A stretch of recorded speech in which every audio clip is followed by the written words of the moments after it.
Saya Osvaldo akan menerangkan tentang retardasi mental. Retardasi mental sendiri itu adalah gangguan pengembangan otak yang ditandai dengan nilai-nilai ego yang di bawah rata orang normal dan kemampuan untuk melakukan keterampilan sehari-hari yang buruk. Retardasi mental juga dikenal dengan nama gangguan intelektual. Terjadinya gangguan pada kondisi atau pengembangan otak menjadi penyebab seseorang menderita retardasi mental. Butuh waktu dan keterlibatan banyak pihak untuk membantu pasien retardasi mental beradaptasi dengan kondisinya.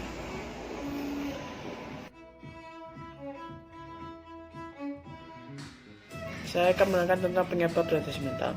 Penyebab retardasi mental itu sendiri disebabkan oleh gangguan kondisi otak yang dapat terjadi akibat beberapa faktor. Ya, seperti cedera, misalnya tuh karena kecelakaan lalu lintas atau berolahraga, kelainan genetik, menderita penyakit, gangguan saat melahirkan, kelainan seperti kekurangan oksigen atau terakhir prematur, masalah selama kehamilan, masalah selama masa bayi,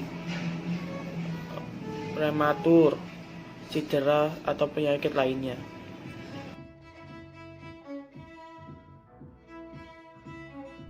Ciri umum retardasi mental. Yang pertama, wajah dan tanda fisik terlihat. Umumnya untuk anak penyandang cacat, khususnya cacat mental yang mempunyai bentuk muka yang bulat, jika dilihat dari sisi samping, maka mukanya cenderung memiliki tampang yang terlihat pipi. Hal ini biasa disebut sebagai kepala pendek dan lebar. Meskipun tidak semua penderita benar-benar memiliki ciri wajah, biasanya salah satunya jika tidak bulat, pipi, atau berkepala pendek. Yang kedua, mata yang berbeda. Setelah wajah, penderita retardasi mental bisa dikenali dari ciri matanya. Mengenai mata, hampir semua anak maupun orang dewasa yang retardasi cenderung sipit atau miring ke atas. Penderita sering juga ada lipatan kecil dari kulit epikatik fold yang timbul tegak lurus di antara bagian sudut dan dari mata dan juga jembatan hidung. 3. Rongga mulut. Untuk mulut atau rongga mulut, penderita retardasi mental memiliki mulut yang nyatanya lebih kecil dan juga lidahnya lebih besar yang dari biasanya. Hal ini sebenarnya mendorong untuk memiliki kebiasaan mengeluarkan lidah dan hal ini akan membuatnya terbiasa.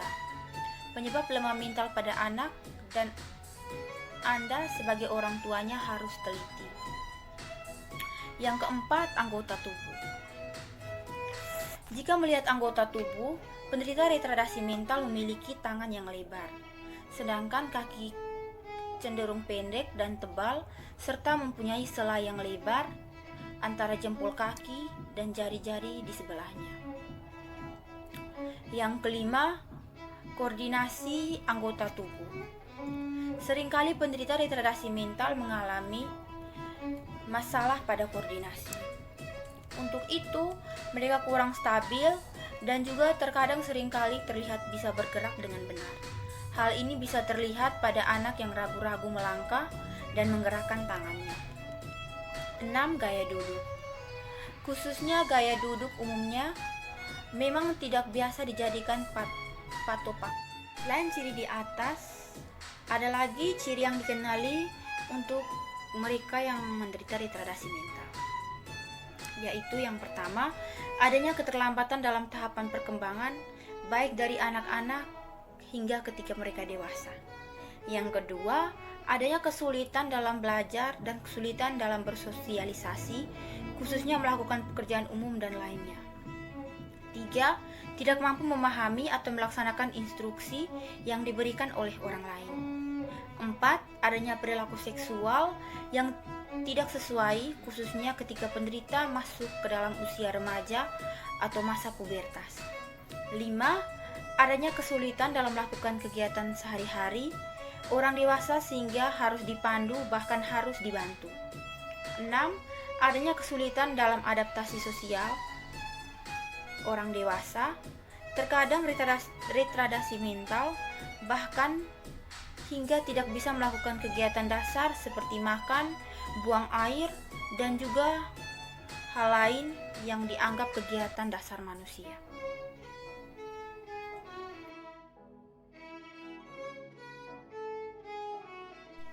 Di sini saya akan menjelaskan tentang gejala retardasi mental. Gejala retardasi mental pada tiap pasien dapat berbeda-beda tergantung tingkat keparahan kondisi yang dialami. Gejala yang dapat timbul pada penderita retardasi mental berupa yang pertama, kesulitan berbicara. Kedua, lambat dalam mempelajari hal penting seperti makan dan berpakaian. Tiga, kesulitan dalam pengendalian emosi seperti mudah marah. 4. Ketidakmampuan memahami konsekuensi atas tindakan yang diambil. 5. Penalaran yang buruk dan sulit memecahkan suatu masalah. 6. Daya ingat yang buruk.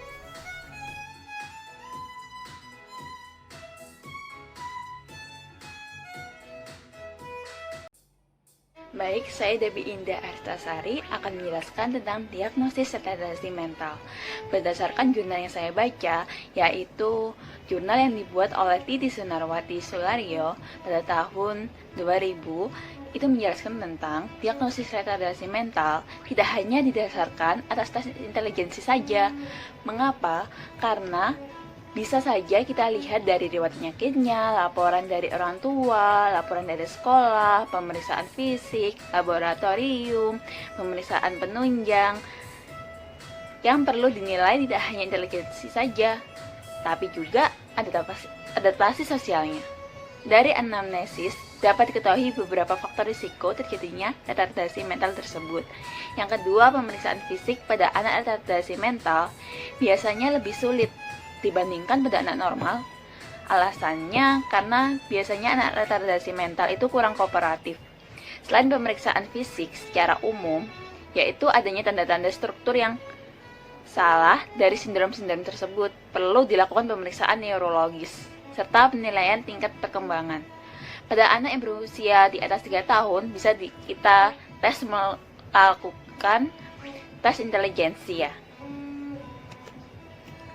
Yang ketiga, pemeriksaan ultrasonografi atau USG. Kepala dapat membantu menilai adanya klasifikasi cerebral, pendarahan intrakranial pada bayi dengan ubun-ubun masih terbuka.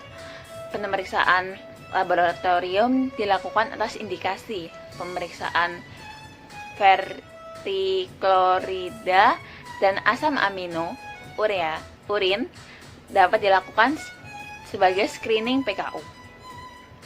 Yang keempat, pemeriksaan analisis kromosom dilakukan bila dicurigai adanya kelainan kromosom yang mendasari retardasi mental tersebut. Beberapa pemeriksaan penunjang yang dapat dilakukan untuk membantu seperti pemeriksaan BERA, CT scan, MRI. Yang terakhir, kesulitan yang dihadapi adalah bila penderita masih di bawah umur 2-3 tahun, karena kebanyakan tes psikologis itu biasanya ditujukan pada anak-anak yang lebih besar dari usia tersebut. Pada bayi dapat nilai perkembangan motorik secara halus maupun kasarnya, serta perkembangan cara berbicara atau berbahasa. Biasanya penderita retardasi mental itu juga mengalami keterlambatan dalam hal motorik dan dalam hal berbahasa tersebut.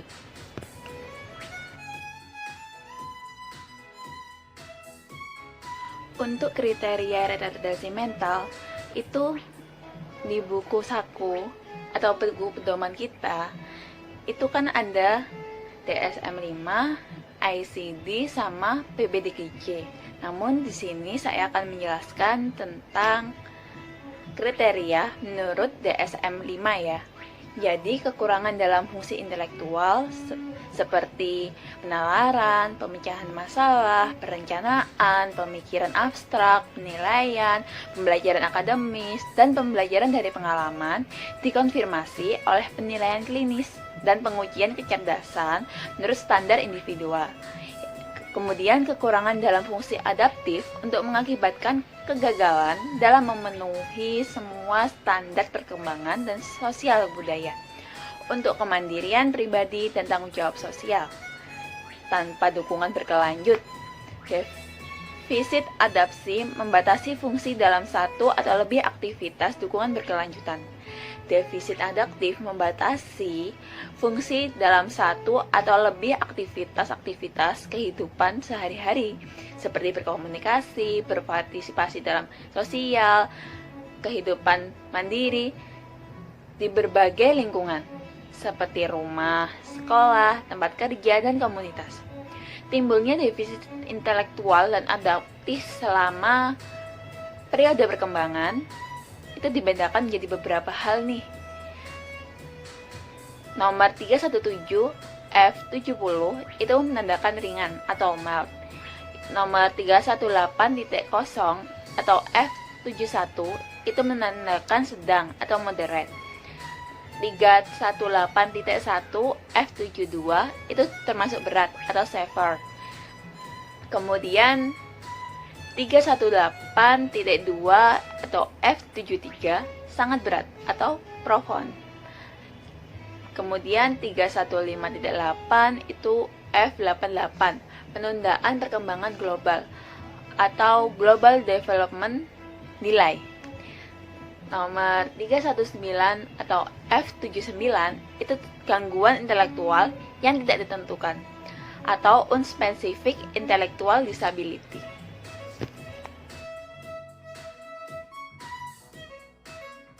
Pasti kalian bertanya-tanya kan, bagaimana cara menangani seseorang yang mengalami retardasi mental? Penanganan untuk mengatasi kondisi retardasi mental pada seorang anak adalah memberikan terapi agar anak itu bisa beradaptasi dan memiliki perkembangan sesuai dengan kondisinya. Terapi yang bisa kita berikan adalah terapi Individualized Family Service Plan atau yang disingkat IFSP dan Individualized Education Program atau yang disingkat IEP. Selain terapi nih, sebaiknya orang tua, terutama ibu, bisa melakukan beberapa hal untuk membantu perkembangan anaknya. Yang pertama itu bisa membiarkan anak melakukan hal-hal yang baru dan mendampingi anak untuk melakukan suatu kegiatan secara mandiri. Mengapa demikian? Agar anak bisa berusaha untuk membuat hal-hal yang baru atau mempelajari hal-hal yang baru. Jadi tidak menonton dengan apa yang telah dia kuasai atau apa yang dia bisa. Kan setiap manusia seiring berkembangnya waktu bisa belajar dari hal-hal yang baru juga. Yang kedua, sebaiknya orang tua memperhatikan perkembangan si anak nih, baik di sekolah maupun di mana saja. Perkembangan anak di sekolah itu bisa sekalian membantu anak dalam memahami pelajaran di sekolah. Biasanya anak retardasi mental kan sangat sulit untuk mempelajari sesuatu, makanya harus dituntun secara perlahan, karena mereka itu membutuhkan waktu lebih lama dari anak-anak yang biasa untuk menyerap semua mata pelajaran yang ia dapatkan. Yang selanjutnya, orang tua sebaiknya lebih sering mengajak anak untuk berinteraksi dengan orang banyak dan mengikutkan anak-anak pada kegiatan-kegiatan sosial yang beredukasi, yang memerlukan kegiatan kelompok dan aktivitas yang membutuhkan interaksi dan kerjasama, sehingga anak itu bisa berinteraksi dengan orang lain, baik interaksi dengan lingkungannya semisal, ataupun interaksi dengan orang-orang yang baru, meskipun memerlukan waktu, tapi hal ini bisa dilakukan oleh orang tua juga. Selanjutnya adalah mencari lebih banyak informasi mengenai kondisi retardasi mental atau gangguan intelektual, agar orang tua lebih mengerti bagaimana cara penanganan kondisi tersebut. Alasannya itu karena setiap informasi yang didapatkan harus kita cari tahu kebenarannya, agar kita itu tidak salah tafsir atau salah mengerti atas suatu keadaan seseorang atau keadaan si anak kita, kalau misalnya kita berperan sebagai orang tua mereka.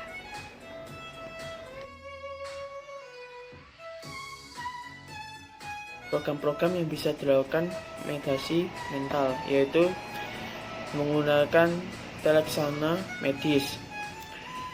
Terus mungkin obat-obat yang sering digunakan dalam pengobatan retardasi mental adalah terutama seperti menekan gejala hiperkinetik, metilfenidat yang dapat memperbaiki keseimbangan emosi dan fungsi kognitif. Terus bisa rumah sakit atau panti khusus, yaitu penempatan di panti khusus perlu dipertimbangkan atas dasar kedudukan sosial, keluarga, sikap, dan perasaan orang tua terhadap anak.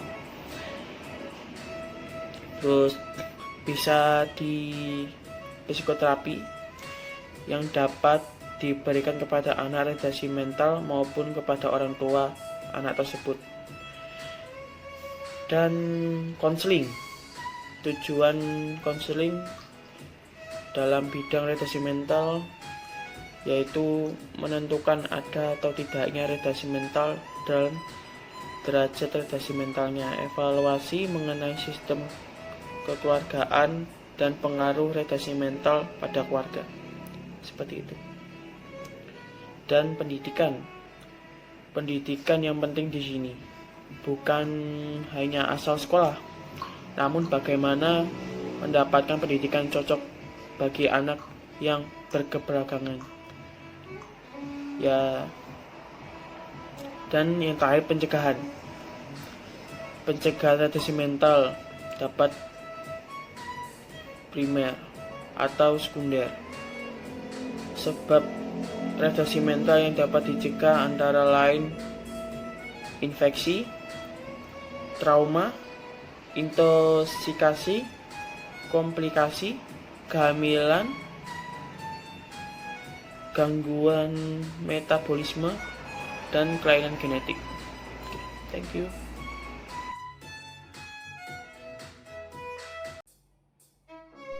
Pencegahan retardasi mental. Penyebab retardasi mental adalah gangguan perkembangan otak yang muncul ketika seseorang masih di dalam kandungan. Ibu hamil dapat meminimalkan risiko terjadi kondisi pada janinnya dengan cara yang pertama, tidak merokok dan menghindari konsumsi alkohol. Yang kedua, melakukan pemeriksaan rutin. Yang ketiga, mengonsumsi vitamin sesuai kebutuhan.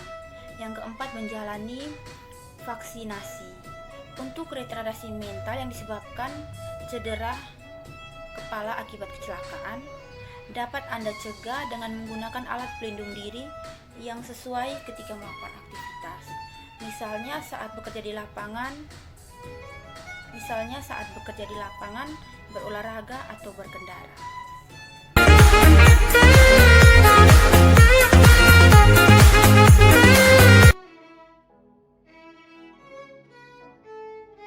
Berikutnya saya akan menjelaskan pengertian gangguan autisme.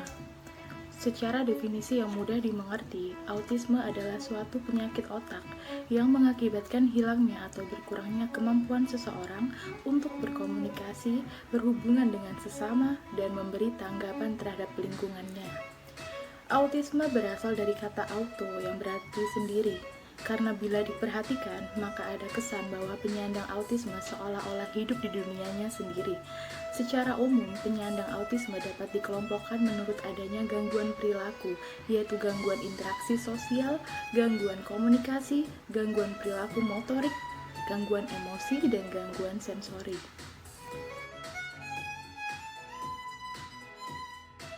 Berikutnya saya akan menjelaskan penyebab gangguan autisme. Autis yaitu gangguan perkembangan saraf atau neurodevelopmental pada anak yang dipengaruhi banyak faktor. Faktor tersebut diantaranya genetik, neurologis, lingkungan, gangguan sistem imun, serta inflamasi. Yang pertama adalah faktor genetik. Gen yang terlibat dalam gangguan autis ratusan jumlahnya.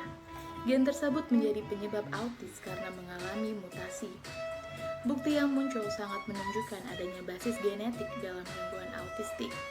Contohnya, resiko autisme pada saudara kandung dari orang yang mengalami gangguan tersebut sekitar 75 kali lebih besar dibanding jika kasus indeks tidak mengalami gangguan autistik. Yang kedua ada faktor neurologis.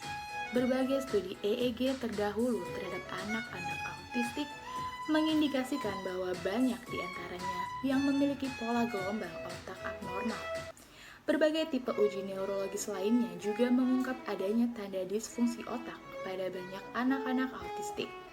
Sebagai contoh, studi menggunakan pencitraan resonansi magnetik atau MRI menemukan bahwa para laki-laki muda yang menderita autisme memiliki ukuran otak yang secara keseluruhan relatif lebih besar dibanding orang-orang tanpa autisme.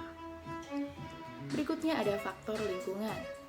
Faktor lingkungan juga berkontribusi terhadap gangguan autis. Faktor tersebut diantaranya polusi udara, nutrisi, serta merkuri. Berikutnya ada gangguan sistem imun. Faktor lain penyebab autis adalah terjadinya gangguan sistem imun. Salah satunya adalah neuroimun.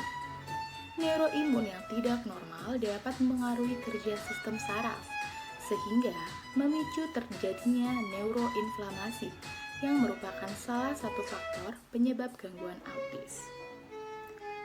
Yang terakhir ada inflamasi. Inflamasi atau peradangan merupakan reaksi tubuh terhadap suatu infeksi, iritasi, atau terjadinya luka yang dipengaruhi oleh banyak mediator. Inflamasi kronis terjadi karena perlawanan inflamasi akut yang tidak maksimal sehingga menimbulkan gangguan pada sistem tubuh yang lainnya, bahkan dapat menimbulkan penyakit atau gangguan baru. Tingginya kadar sitokin di otak memicu terjadinya neuroinflamasi.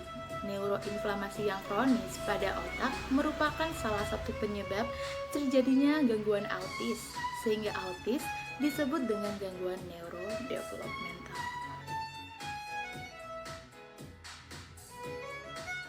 Oke, selanjutnya saya akan membahas tentang ciri gangguan autisme. Dikutip dari headline bahwa ciri-ciri awal anak autis itu, yang pertama, tidak bisa mempertahankan kontak mata. Lalu yang kedua, tidak merespon ketika nama mereka dipanggil. Seperti saya memanggil anak autis ini, tapi si anak autis ini tidak bisa merespon apa yang saya panggil. Gitu. Lalu yang ketiga itu kesulitan memanfaatkan bentuk komunikasi nonverbal seperti menunjuk atau melambaikan tangan. Lalu yang ketiga, kesulitan dengan komunikasi verbal seperti berbicara atau mengoceh pada anak yang masih sangat muda atau menggunakan satu kata atau dua frasa untuk anak yang lebih besar. Lalu yang kelima, kesulitan bermain, termasuk tidak tertarik pada anak-anak lain atau kesulitan meniru orang lain. Nah, jika para orang tua mendapat 5 perilaku tersebut, dimohon dengan sangat untuk segera konsultasi dengan dokter anak, sehingga perawatan awal anak itu sangat penting bagi anak autis. Selain dapat meningkatkan perkembangan anak, juga bisa meningkatkan keterampilan sosialnya secara signifikan. Nah, sementara itu, Diagnostic and Statistical Manual of Mental Disorder atau DSM-5 yang dipublikasikan oleh American Psychiatry Association menyebutkan bahwa ciri-ciri autis itu dibagi menjadi 2 kategori. Nah, kategori yang pertama itu masalah dengan keterampilan sosial dan komunikasi. Lalu, kategori yang kedua itu perilaku berulang.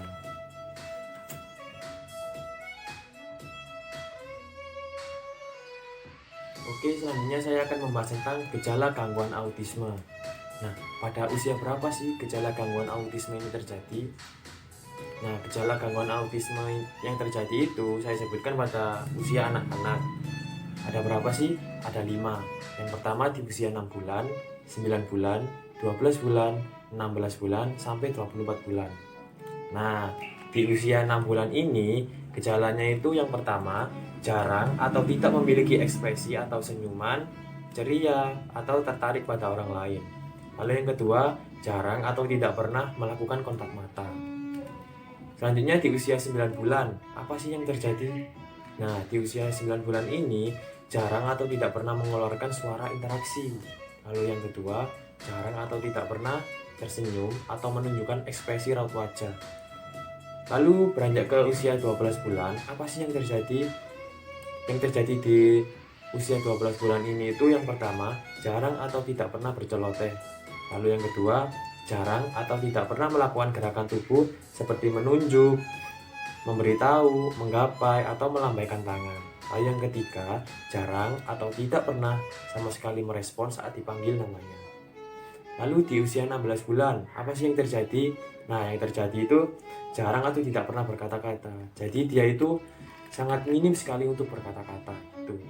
Lalu di usia 24 bulan, apa sih yang terjadi? Nah, yang terjadi itu jarang atau tidak pernah mengucapkan satu atau dua kata yang memiliki arti. Dalam kurung, tidak termasuk mengikuti atau mengulangi gerakan orang lain. Nah, ada tambahan lagi nih, pada usia berapapun bisa terjadi gejala gangguan autisme ini. Nah, yang pertama, kehilangan keterampilan berbicara yang sudah dikuasai sebelumnya, termasuk berceloteh atau kemampuan bersosialisasi. Lalu yang kedua, menghindari kontak mata. Yang ketiga, bersikeras atau lebih suka menyendiri. Lalu yang keempat, kesulitan memahami perasaan orang lain. Lalu yang kelima, keterlambatan dalam penguasaan bahasa. Lalu yang keenam, mengulangi kata-kata secara repetitif. Lalu yang ketujuh, sulit beradaptasi pada perubahan rutinitas atau lingkungan yang tidak signifikan.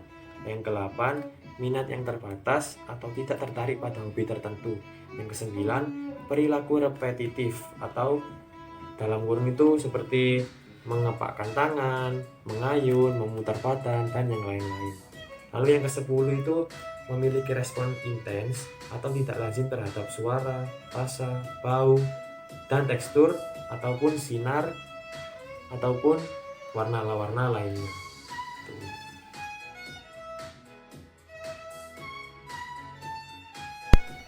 Di bagian ini saya akan menjelaskan tentang diagnosis gangguan autisme. Seperti yang kalian lihat pada PPT yang ditampilkan pada video kali ini. Di situ tertulis diagnosis pada anak kecil dan diagnosis pada anak yang lebih tua dan dewasa. Kita mulai dari diagnosis pada anak kecil. Diagnosis pada anak kecil ini merupakan ada dua proses tahapan, yaitu yang pertama adalah screening.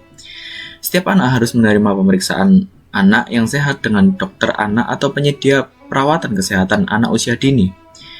American Academy of Pediatrics merekomendasikan agar semua anak di-screening untuk mengetahui keterlambatan perkembangan pada kunjungan anak usia 9, 18, dan 24 atau 30 bulan, dan secara khusus untuk autisme pada kunjungan anak usia 18 dan 24 bulan.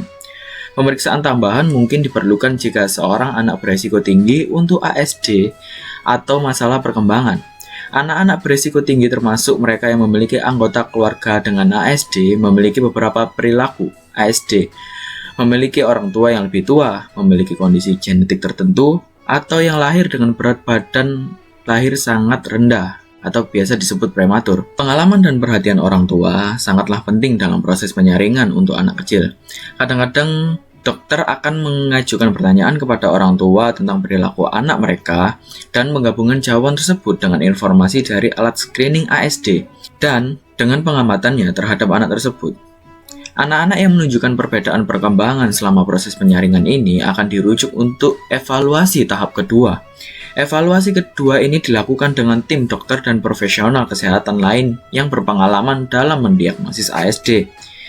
Tim di sini yang dimaksud adalah seperti seorang dokter anak perkembangan, dokter yang memiliki pelatihan khusus dalam perkembangan anak. Yang kedua adalah psikolog anak atau psikiater anak, yaitu dokter yang memiliki pelatihan khusus dalam perkembangan otak dan perilaku. Yang ketiga, seorang ahli syaraf, dokter yang berfokus pada evaluasi, diagnosis, dan pengobatan gangguan neurologis, medis, dan perkembangan syaraf. Lalu yang terakhir adalah keempat, seorang ahli patologi wicara bahasa, seorang profesional kesehatan yang memiliki pelatihan khusus dalam kesulitan komunikasi. Dan evaluasi kedua ini dapat dinilai dari yang pertama adalah tingkat kognitif atau kemampuan berpikir, yang kedua kemampuan bahasa, yang terakhir adalah keterampilan yang sesuai usia dibutuhkan untuk menyelesaikan aktivitas sehari-hari secara mandiri seperti makan, berpakaian, dan buang air.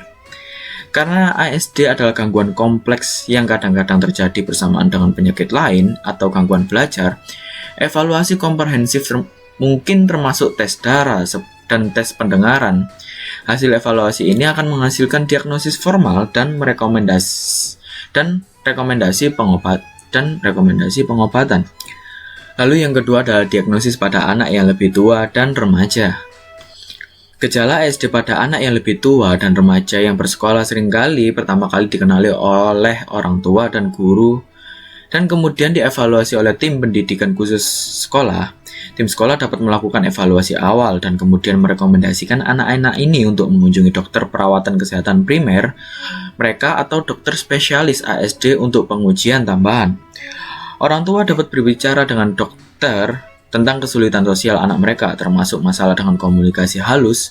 Masalah komunikasi halus ini mungkin termasuk masalah pemahaman nada suara, ekspresi wajah, atau bahasa tubuh. Anak-anak dan remaja yang lebih tua mungkin kesulitan memahami kiasan, humor, atau sarkasme. Orang tua mungkin juga menemukan bahwa anak mereka kesulitan menjalin persahabatan dengan teman sebaya.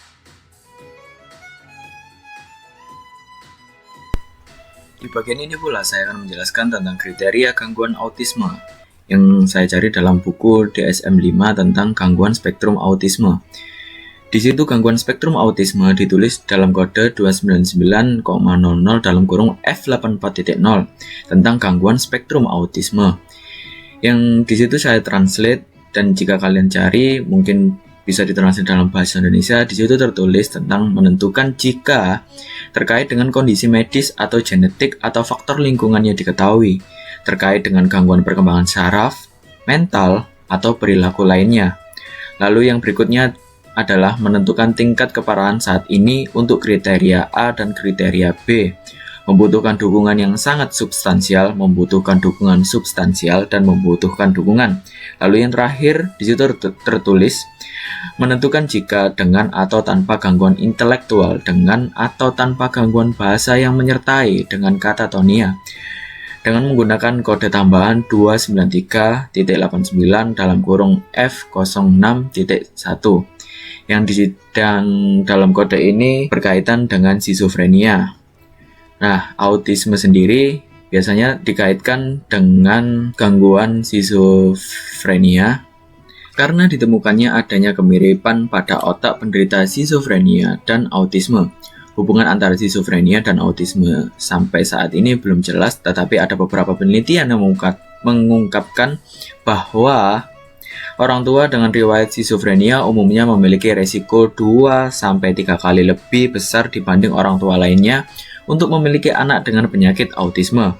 Penyebab autisme sendiri cukup banyak dan multifaktor, diantaranya yaitu genetik, pola hidup dan makan, dan pasangan usia yang tua.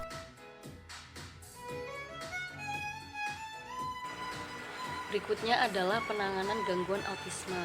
Penanganan diawali dengan deteksi dini pada anak-anak yang mempunyai karakteristik autis. Deteksi dini ini dapat dilakukan oleh orang tua, dokter anak, keluarga, ataupun guru anak. Jika seorang anak memperlihatkan beberapa karakteristik autis, maka harus segera dilakukan suatu pengkajian. Pengkajian ini harus dibuat selengkap mungkin untuk memberikan gambaran yang jelas mengenai tingkat keparahan serta keunggulan anak. Idealnya, pengkajian dilakukan dengan seksama dengan mengikutsertakan informasi dan kerjasama dari berbagai pihak seperti orang tua, guru, pengasuh, dan keluarga lainnya. Hasil pengkajian menjadi dasar dalam penegakan diagnosis dan rencana penanganan anak autis, termasuk menentukan jenis terapi dan model layanan pendidikannya.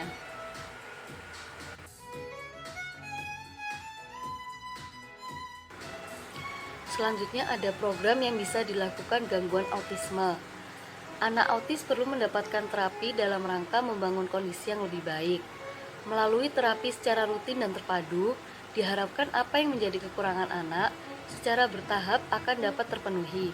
Terapi bagi anak autis mempunyai tujuan mengurangi masalah perilaku, meningkatkan kemampuan dan perkembangan belajar anak dalam hal penguasaan bahasa, dan membantu anak autis agar mampu bersosialisasi dalam beradaptasi di lingkungan sosialnya. Tujuan ini dapat tercapai dengan baik melalui suatu program pendidikan dan pengajaran yang menyeluruh atau holistik dan bersifat individual, di mana pendidikan khusus dan terapi merupakan satu kesatuan komponen yang penting. Widi Hastuti pada tahun 2000 mengatakan bahwa tujuan pendidikan bagi anak autis adalah mengajarkan berbagai keterampilan yang akan membantu anak mengejar ketertinggalan dalam perkembangannya, mencapai kemandirian dan menjalani kualitas hidup sebaik mungkin. Oleh karena itu, program pendidikan bagi anak autis idealnya mencakup berbagai keterampilan yang diperlukan anak dalam menyongsong masa depan.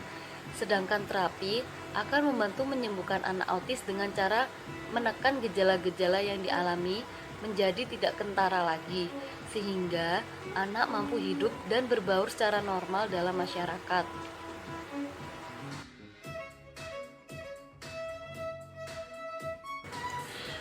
Lanjut pada pencegahan, berbeda dengan kelainan autis, karena teori penyebab dan faktor resiko masih belum jelas, maka strategi pencegahan mungkin tidak bisa dilakukan secara optimal.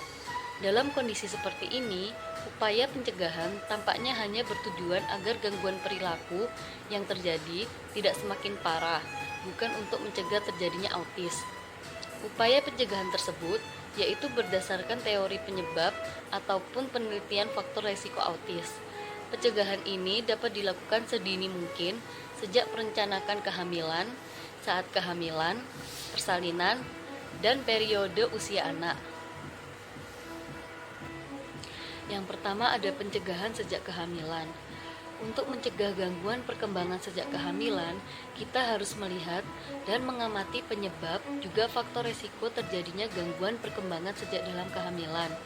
Untuk mengurangi atau menghindari resiko yang bisa timbul dalam kehamilan tersebut, dapat melalui beberapa cara. Di antaranya adalah, yang pertama, periksa dan konsultasi ke dokter spesialis kebidanan dan kandungan lebih awal. Kalau perlu, berkonsultasilah sejak merencanakan kehamilan, dan juga lakukan pula konsultasi secara rutin dan berkala setelahnya. Berikutnya, melakukan pemeriksaan screening lengkap, terutama pada infeksi virus TORCH. Bila terdapat pendarahan selama kehamilan, segera periksa ke dokter kandungan. Pendarahan selama kehamilan paling sering disebabkan karena kelainan plasenta.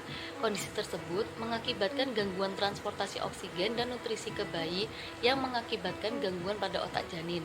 Pendarahan pada awal kehamilan juga berhubungan dengan kelahiran prematur dan bayi lahir dengan berat rendah. Prematur dan berat bayi lahir rendah juga merupakan resiko tinggi terjadinya autisme dan gangguan bahasa lainnya. Berikutnya, berhati-hatilah saat mengkonsumsi obat saat kehamilan, terutama obat-obatan yang diminum selama kehamilan trimester pertama. Karena peneliti di Swedia melaporkan pemberian obat thalidomid pada awal kehamilan dapat mengganggu pembentukan sistem susunan saraf pusat yang mengakibatkan autisme dan gangguan perkembangan lainnya termasuk gangguan berbicara.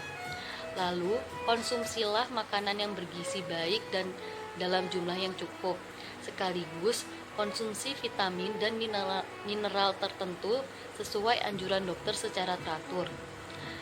Dan jangan lupa untuk menghindari asap rokok, baik secara langsung atau jauhi ruangan yang dipenuhi asap rokok. Beri istirahat yang cukup, hindari keadaan stres dan juga depresi. Yang kedua yaitu pencegahan saat persalinan. Persalinan adalah periode yang paling menentukan dalam kehidupan bayi selanjutnya.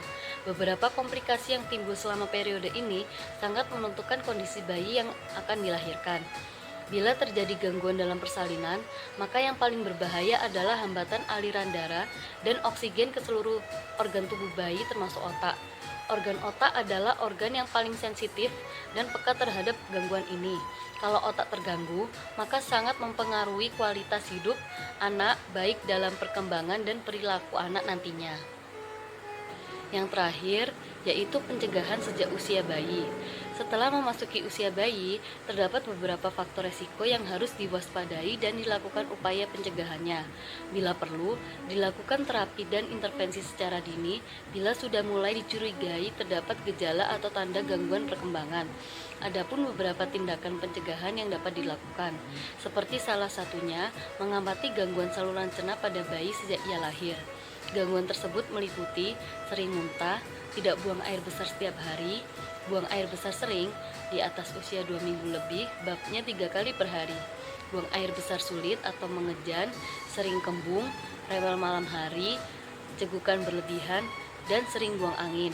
Bila terdapat keluhan tersebut, maka penyebabnya yang paling sering adalah alergi makanan dan intoleransi makanan.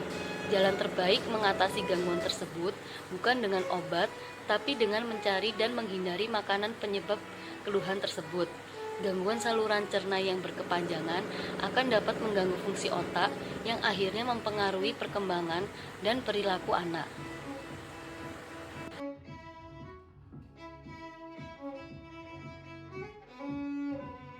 Halo semua, di sini saya akan menjelaskan tentang kasus tentang retardasi mental.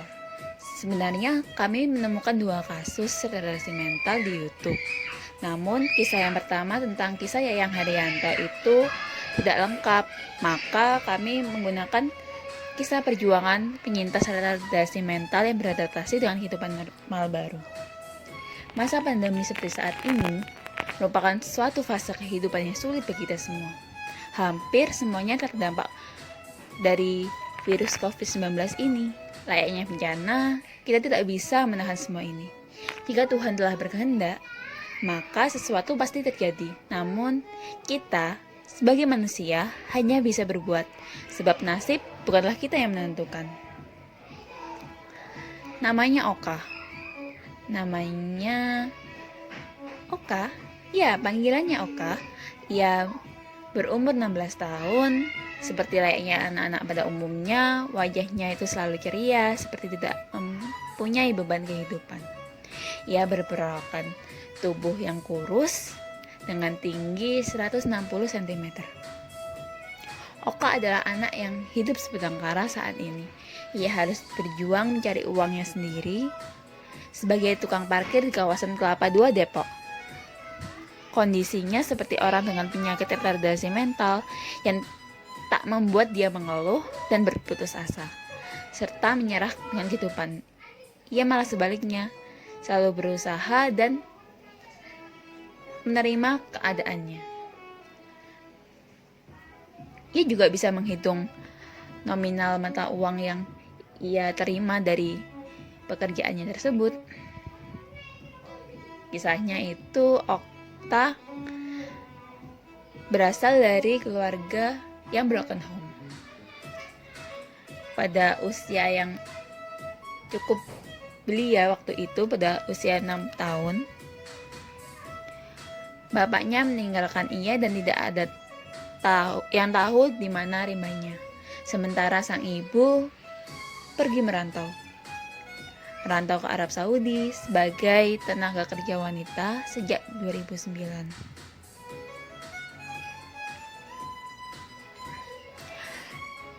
Oka akan tidur di mana saja untuk menghilangkan lelahnya. Ia bisa tidur mengemper di depan ruko. Ia juga biasa minum dan makan di warteg yang menurutnya lebih enak dari masakan ibunya. Setidaknya itu adalah candaan yang keluar dari mulutnya.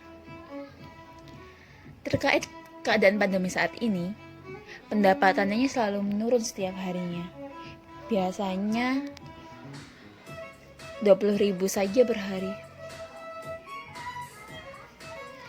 Masa remaja adalah masa peralihan dari masa kanak-kanak hingga masa dewasa. Masa kanak-kanak akhir yang memiliki tugas perkembangan.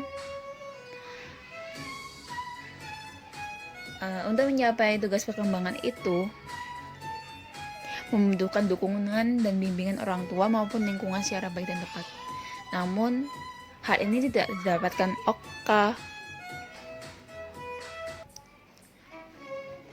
Oka menderita retardasi mental sejak kecil. Katanya, retardasi mental itu biasanya disebut dengan gangguan intelektual di mana terjadi gangguan pada kondisi perkembangan otak. Biasanya seseorang dengan retardasi mental memiliki keterbatasan dalam 2 bidang, yaitu fungsi intelektual, gangguan yang berkaitan dengan EQ, dan perilaku adaptif, keterampilan yang diperlukan dalam kehidupan sehari-hari, seperti komunikasi, berinteraksi dengan orang lain, dan menjaga dirinya sendiri. Oka mengaku bahwa dia tidak bisa fokus terhadap apapun, namun orang-orang yang kenal dengannya sudah memaklumi keadaannya. Diagnosis multiaksial. Aksi 1 F8.0 gangguan artikulasi berbicara yang khas, di mana Oka itu cara berbicaranya itu seperti nada berbicara anak kecil. Biasanya kan kalau misalnya anak yang beranjak dewasa itu suaranya itu lebih berat ya, namun Oka ini cenderung ke anak kecil gitu suaranya. Terus F9.0 di mana gangguan aktivitas dan perhatian. Ini bisa dilihat dari pengakuan si Oka yang tidak bisa fokus terhadap apapun. Kemudian aksis 2-nya itu F70 retardasi mental ringan. Kenapa dianggap ringan? Karena Oka masih bisa menjalankan aktivitas sehari-harinya meskipun sedikit kesusahan dalam hal berkomunikasi, semisal.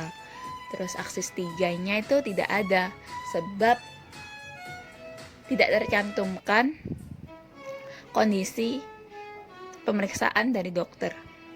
Aksis 4, Oka mengalami masalah keluarga itu, di mana keluarganya yang broken home. Terus secara masalah ekonomi, dia juga bekerja sebagai tukang parkir di kawasan Kelapa 2 Depok tersebut. Terus secara masalah sosialnya itu, dia sulit untuk berinteraksi, terutama dalam hal berkomunikasi. Aksis 5, gapnya 65. Berikut adalah contoh kasus autisme. Nia adalah seorang ibu berusia 25 tahun, tak pernah menduga akan dikaruniai anak autis. Kevin adalah anak pertama pernikahan Nia dengan Anton Simbolon. Kini usianya beranjak 5 tahun. Kelainan pada bocah lelaki ini mulai tampak ketika ia berusia 2 tahun. Di usia itu, ia belum bisa bicara dengan jelas. Namun hingga 6 bulan kemudian, Kevin belum menampakkan perubahan. Bahkan, perilaku Kevin tampak semakin tidak seperti biasanya. Hal inilah yang akhirnya menyadarkan Nia bahwa ia perlu memeriksakan Kevin kepada dokter. Karena kurangnya informasi tentang kelainan Kevin, Nia kemudian membawa Kevin ke Bandung. Kebetulan, waktu itu Dr. Melly Budiman sedang berkunjung ke Bandung. Dan atas diagnosa sang dokter, Kevin dijelaskan positif mengidap autis. Sayangnya, Kevin hanya bisa menjalani terapi selama 6 bulan karena terkendala masalah biaya. Maka dengan terpaksa, Nia pun kembali ke Medan dengan harapan mendapat dukungan dari orang tua dan keluarga. Namun kenyataannya terjadi justru sebaliknya. Nia tidak mendapat respon dan dukungan dari keluarga.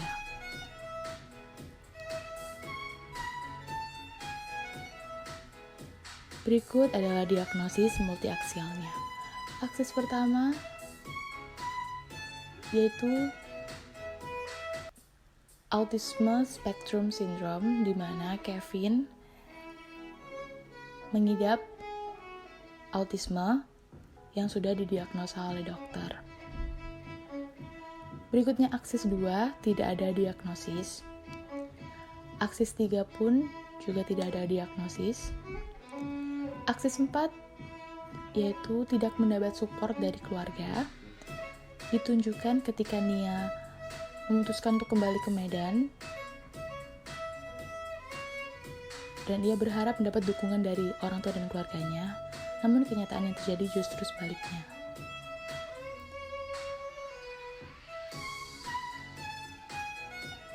Berikutnya aksis 5, grafnya menunjukkan 57 karena meskipun Kevin pada usia 2 tahun belum bisa bicara dengan jelas,